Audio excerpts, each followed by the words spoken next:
In this video, I'm reviewing a cold press juicer by AMZCHEF. I used to use a cold press juicer that is horizontally designed. All the new models I have found are vertical, and I think they're pretty good. I'm just going to show you the parts. So this is the base. It has some suction cups in the bottom, so it will keep itself stabilized, which is good. And then we have this piece. This is the outlet for the juice and for the pulp. So this goes in, and this is the auger, which is the most important part for a cold press juicer. So I'm going to insert this in and make sure that it is seated, connected to the base. Then we have the top. This grate here is where the juice is coming out from. So this part again is the key of the design, and there's a metal base which is kind of nice. So I'm going to twist this on, and that locks it into place in the back. It has two cups. The one cup is for the juice. This cup has a little kind of indent here, and that fits in the back over there for the pulp. It also comes with this little press. You can use this to press down fruits and materials that are not going down very, very easy, but I honestly think I don't even need this. So now that I have the machine assembled, let's get some fruits cut up, washed, and try this thing out. So I'm going to make a apple, lemon, and ginger juice to test out this machine. So as you watch me wash and cut and prep this, I just want to give you a little bit of background on juicing. So there are really two different types of juicer. There is the centrifugal juicer, which uses a blade to kind of break up the materials, and then the centrifugal force, it spins very quickly and the juice gets extracted. Then there's the masticating juicer or cold press juicer, which is what this machine is. It uses the auger to basically squeeze the material to get the juice out. So it is slower, but I think the result is better. The juice is thicker, more material is being extracted, and most importantly, it is cold press, so it doesn't really heat up the material, which also help in flavor and everything else. So as you can see, I'm cutting up apples. There really no need to peel the skin off. The only thing that you may want to peel is if you're doing an orange, then because the orange skin is so thick that you might want to cut most of it off. For the lemon, I'm just going to leave the skin on mostly because I actually like the lemon juice. And same thing for ginger. A little bit of skin doesn't really make a huge difference. As far as how small do you want the pieces to be, it's something that, you know, once you start doing this, you'll figure it out.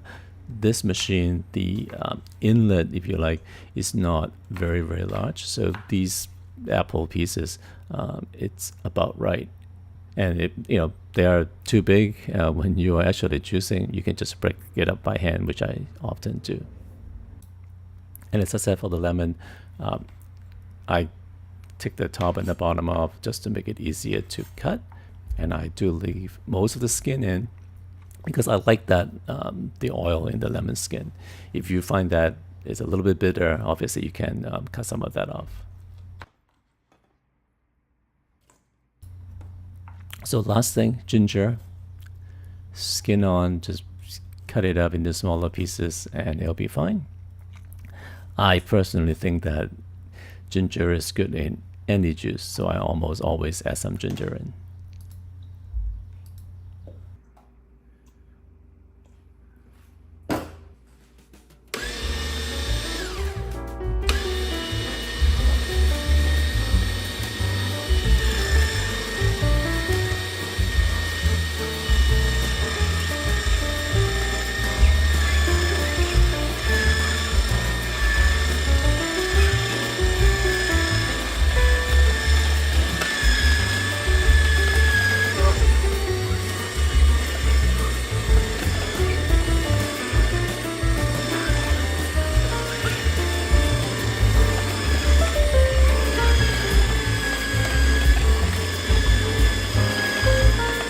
it was easier than the old one because it's vertical. The gravity is pushing it down, and the pulp coming out is pretty dry.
So let's wash the juicer.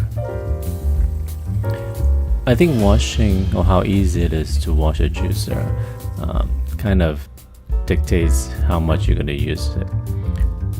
So the auger here, obviously it needs to be clean because the food and fruits particle tend to stick on it, and it also get caught in the bottom, as you can see.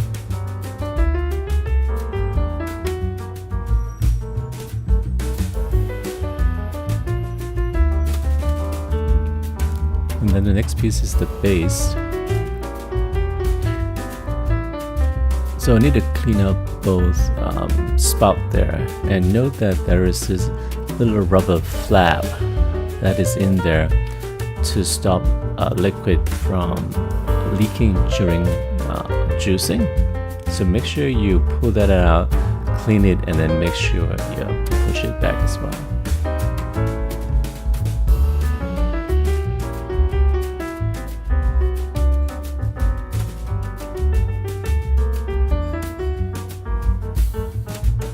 So clean the flap and then push it back in when it is done.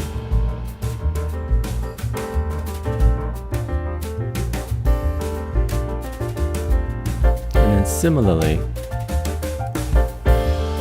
on the other side, there is this little rubber stopper there. Again, it's very useful to stop the juice from leaking, but make sure you don't lose it.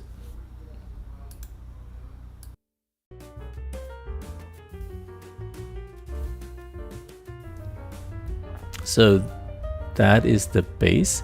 Now, this I think is the most difficult part to wash, because the metal grate where the juice is coming out typically gets a lot of material caught in there. So right here. Right, so water pressure helps. Soaking it helps, but I tend to clean this thing right after to save time.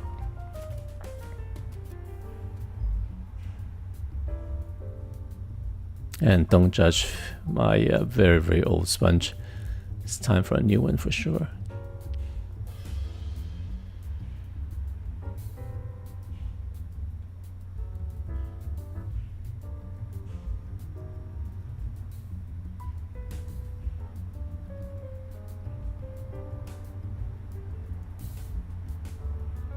So more rinsing.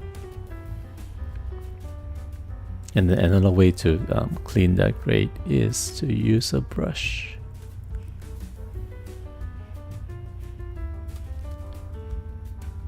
So if you've been keeping count, this washing part of the video took just over 4 minutes, which is not bad. So as long as you spend the 4 minutes at the end, right after you use the juicer, cleaning up, it is ready for the next round.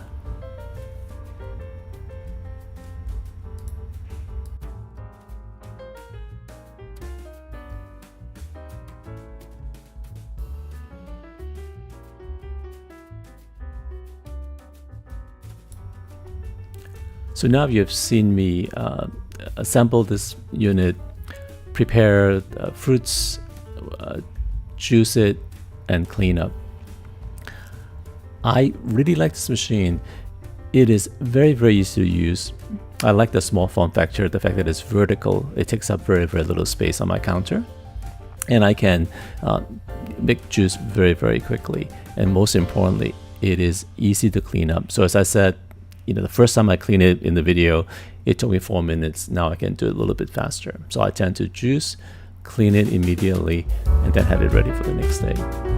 A couple of cool design features I pointed out earlier is the little rubber seal flap on the outlet. It's great to keep my counter clean. The Auger works really, really well, and the pulp comes out pretty dry. So I would recommend this if you want to start juicing. Definitely get a cold press style juicer like this one, and this particular model works really well for me.